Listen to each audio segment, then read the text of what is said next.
¿Qué tal amigos? Bienvenidos a Buena Noche. Los saluda Laura Bustillo Valencia a través de la página de Opinión Bolivia y Radio San Rafael FM 92.5 y AM 1310.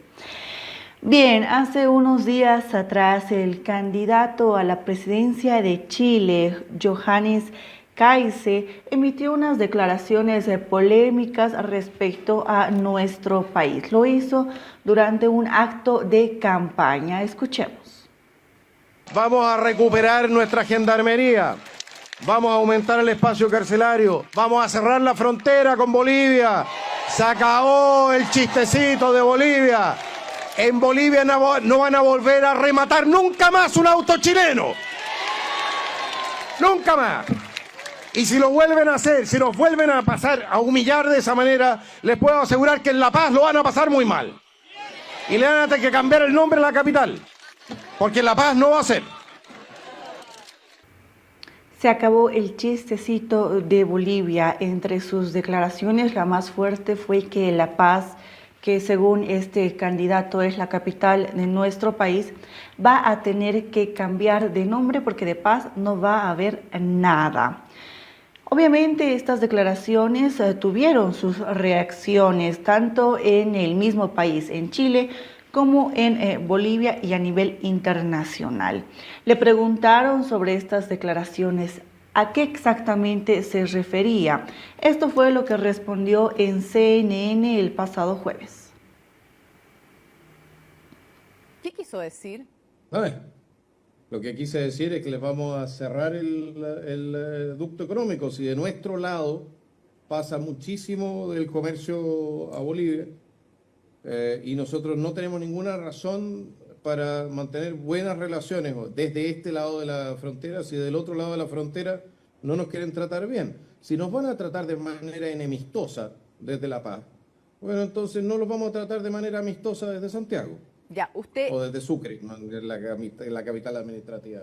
Ya, pero, usted no está insinuando una posible confrontación militar con Bolivia, es el tema económico. Pero si usted se lo tengo que preguntar, ¿a quién más se lo voy a preguntar? Pero ¿para qué pero qué es lo que, si no hay nada? No, eso no lo voy a decir así. No, dígalo, ¿qué? Dígalo. En esencia no hay nada que nosotros queramos de Bolivia, aparte de que sean cooperativos en materia migratoria, de contrabando y delincuencia. Entonces, ¿qué vamos a ir a meternos militarmente a Bolivia? No tiene ningún sentido. Nosotros lo que estamos demandando de Bolivia es que se comporte como un país civilizado. La respuesta de este candidato chileno se refería a cerrar el ducto económico y no espera nada de Bolivia más que se comporte como un país civilizado. ¿Cómo es que podemos leer estas declaraciones? ¿Afectará o no la relación entre Chile y Bolivia? Bueno, vamos a hablar de este tema con Sergio Castro. Él es docente de Derecho Internacional de la Universidad Mayor de San Simón. Está con nosotros a través de la plataforma Zoom. Sergio, ¿cómo estás? Buenas noches. Buenas noches, un gusto estar contigo. Y bueno, en el fondo, cuando hacen alusión al elemento civilizatorio, cuando el mismo está acompañado de una amenaza que implica formalmente el proponer el restablecimiento de minas antipersonales en la frontera entre Bolivia y Chile, o el rompimiento de tratados consolidados hace más de 100 años, pues no parece coherente con el concepto civilizatorio.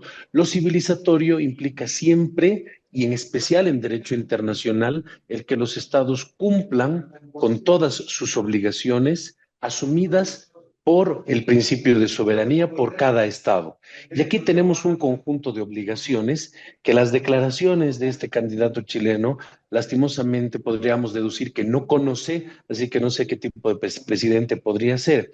En primera instancia, existen las convenciones de Ginebra que hablan sobre ciertas cuestiones de derecho internacional humanitario que acompañan un conjunto de resoluciones de las Naciones Unidas que prohíben el uso de este tipo de armamento, de este tipo de arsenal, y que formalmente constituyen además su implementación, su desarrollo, implican la consumación de crímenes de lesa humanidad, primera cuestión.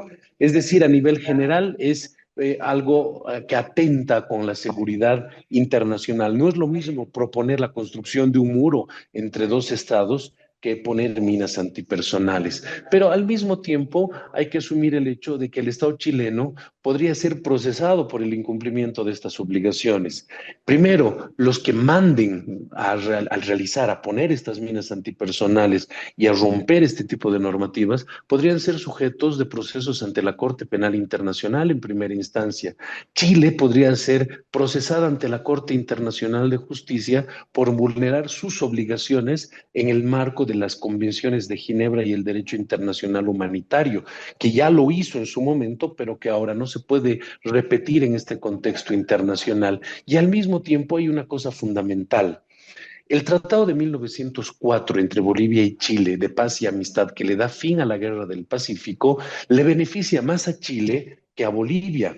¿Por qué? Porque Bolivia le cede a perpetuidad su territorio que le da acceso soberano al Océano Pacífico, y a cambio Chile se compromete a garantizar un libre tránsito de mercancía boliviana y de ciudadanos bolivianos por este territorio a perpetuidad también. Y por consiguiente, en el momento en el que Chile cierre fronteras o no permita el tránsito de productos bolivianos o de ciudadanos bolivianos por estos territorios, implicaría una violación al Tratado de 1904, y hay que ser honestos. Los chilenos han sido consecuentes a lo largo de décadas y a lo largo de más de 100 años, y han sido consecuentes procurando que se respete justamente el Tratado de 1904. Los bolivianos somos los que sostenemos que dicho tratado puede ser debatido, puede ser revisado o modificado en el futuro, pero los chilenos no.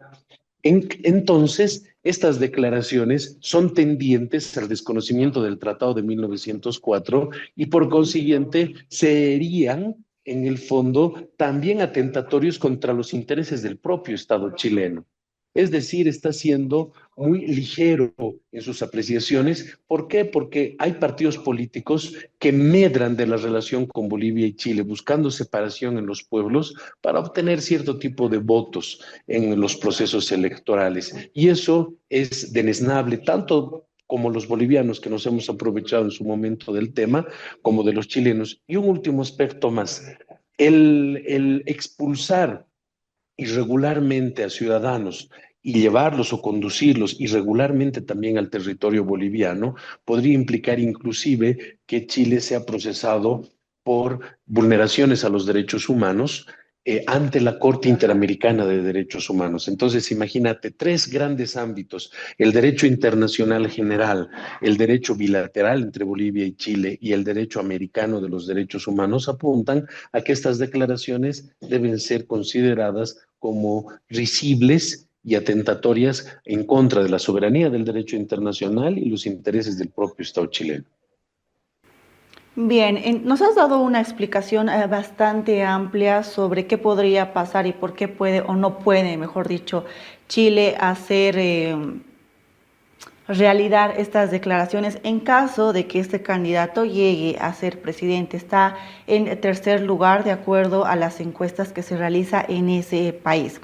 Ahora, de acuerdo a estas últimas declaraciones, a la entrevista que tuvo con CNN, que no necesita, no quiere nada de Bolivia, ¿esto es así? ¿Hay algo que Bolivia da a Chile o que Chile dependa de Bolivia, además de este tratado que conviene más a Chile? Es interesante porque denota su desconocimiento frente al propio pueblo chileno. Yo he tenido la oportunidad de visitar el norte de Chile, en la región de Tarapacá, y hablar con hermanos profesores de la Universidad de Tarapacá y con los profesores de la Universidad de Puno también. Y lo cierto es que esa región se potencia económicamente gracias al comercio con Bolivia.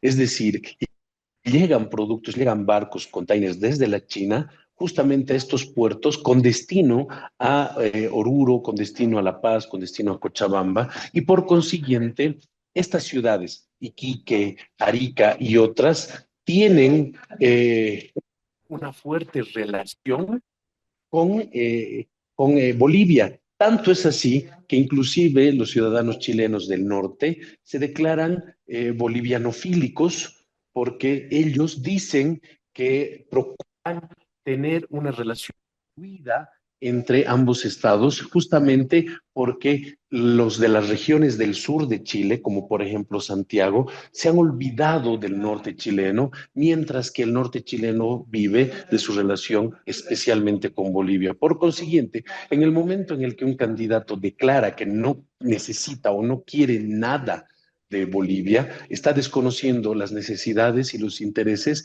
de la región número uno, de la región de Tarapacá en el norte de Chile, y al mismo tiempo está desconociendo una política del Estado chileno en su totalidad. Por consiguiente, habrá que pedirle que se informe un poquito sobre los tratados que están en vigencia y que se entere un poquito de que los intereses y las necesidades de la gente de Santiago no son las mismas que los intereses y necesidades del resto de la región del Perú, de Chile, perdón.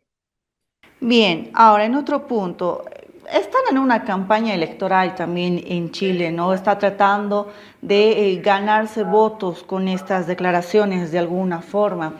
Primero, ¿esto funciona? ¿Hay historia referente a eso? ¿Hay ya casos similares que funcione? Y por otro punto, ¿cómo debería responder Bolivia? Primero, lo que tendría que ocurrir es que no es lo mismo una declaración de un candidato que de un jefe de Estado. Nosotros en Bolivia ya no estamos en procesos electorales, así que las declaraciones ya no las puede emitir cualquiera, tienen que ser ya agentes que vayan a tener una influencia directa en el Estado. Desde ese punto de vista, el presidente electo boliviano ha sido muy mesurado al momento de aceptar estas declaraciones, porque en el fondo hay que aceptarlas primero de un candidato que no tiene la aceptación todavía generalizada. Tiene un tercer lugar, pero no tiene posibilidades todavía de ganar y ojalá que no gane, justamente porque su impronta y su discursiva es muy agresiva, muy violenta. Pero más allá de todo esto, el Estado boliviano tiene que ser prudente y mesurado al momento de responder esto. Y yo creo, sinceramente, que el curso de las relaciones internacionales entre Bolivia y Chile no pasan por el enemistamiento entre ambos estados. Yo creo que eventualmente lo que vamos a tener que hacer es restablecer las relaciones diplomáticas entre Bolivia y Chile y por tanto vamos a tener que volver a tener que firmar tratados bilaterales y tener un embajador de Chile en La Paz y un embajador de Bolivia en Santiago. Eso yo creo que es ineludible. ¿Por qué? Porque cualquier entendimiento entre ambos estados debe darse por la vía de la negociación y la diplomacia.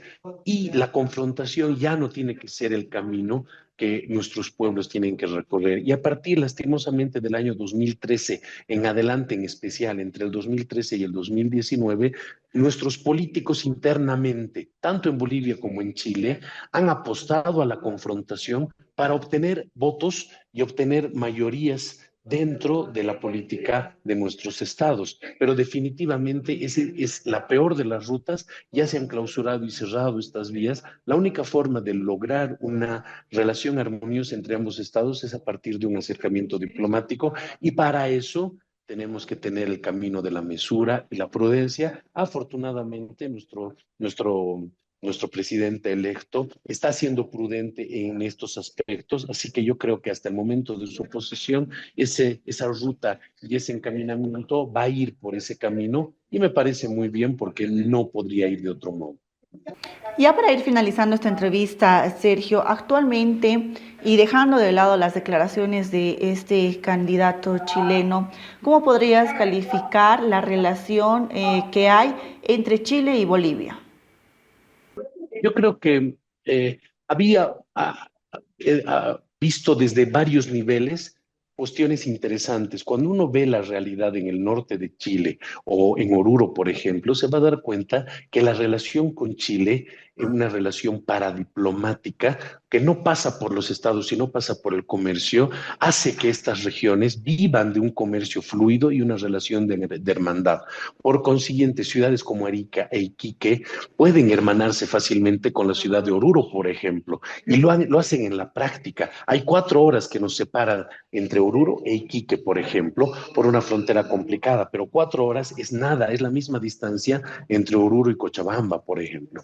Entonces, yo creo que la realidad supera las expectativas. Yo creo que el escenario de las comunidades locales apuntan a un hermanamiento en primera instancia. Yo creo que en el fondo las relaciones internacionales deben, entre ambos estados y entre La Paz y Santiago, deben optar por el restablecimiento de las relaciones diplomáticas. En el fondo, lo que ha ocurrido ha sido que cuando se ha planteado el tema marítimo boliviano ante la Corte Internacional de Justicia del año 2013, se buscaba un acuerdo y un acercamiento de conciliación o de arreglo pacífico entre ambos estados, pero los políticos han propiciado un escenario de división entre ambos estados, entre ambas sociedades, y eso se ha ido enervando mucho con el paso del tiempo.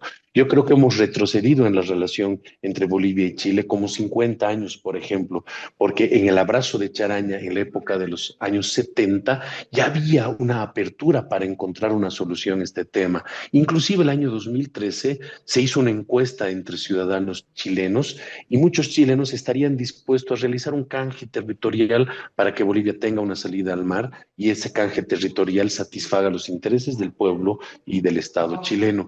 Esas posibilidades ahorita no se podrían dar fácilmente. Tenemos que restablecer mecanismos de confianza, tenemos que restablecer mecanismos de diplomacia y de diálogo. Yo creo que en el fondo esas posibilidades se van a dar naturalmente porque en el fondo estamos destinados a vivir en vecindad. Es ineludible que vivamos armoniosamente porque en el fondo tenemos realidades que nos afectan mutuamente como el contrabando y como el tráfico de cierto tipo de productos estupefacientes y otros más. Y eso es algo que tenemos que afrontar como sociedades de forma muy amplia, abierta y concertada. Y para eso definitivamente el diálogo es necesariamente el único camino. Bien, Sergio, muchísimas gracias por la explicación y por toda la información brindada en esta entrevista. Segura que te vamos a citar en otras oportunidades. Gracias.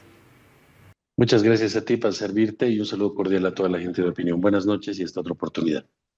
Gracias. Ahí conversábamos con Sergio Castro, docente de Derecho Internacional de la Universidad Mayor de San Simón. Vamos a ampliar esta información y la vamos a actualizar en nuestras plataformas digitales o también la puede ver en www.opinion.com.bo. Soy Laura Bustillo, buenas noches.